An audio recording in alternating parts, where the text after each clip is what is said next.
家好，我是来自浙江小百花粤剧团的演员陈丽君。我觉得作为一个年轻的粤剧演员，我现在就像一块海绵一样，需要很多的积累和学习。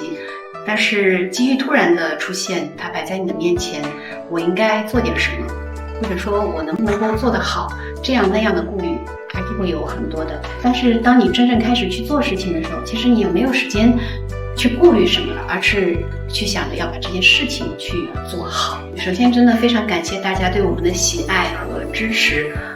我是非常幸运的走进了大家的视野，但是我也知道大家对于我们的喜爱是因为传统文化的陶冶在我们身上留下了痕迹。我相信在传统文化的魅力之下，在我们大家的共同努力之下，流量会变成流量的。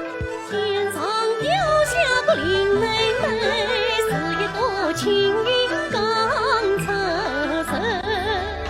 首先能够和这么多老师们一起同台演出，对我而言是一个很好的学习的机会。本身我们也是希望能够通过各种不同的方式去传播戏曲、传播粤剧文化。然后这次大运河10周年的盛艺活动也是给了我们一个很好的这样的一个平台。曾经大运河给了粤剧发展繁荣的机会，今天也是因为大运河给了我们相互学习、相互提升的机会。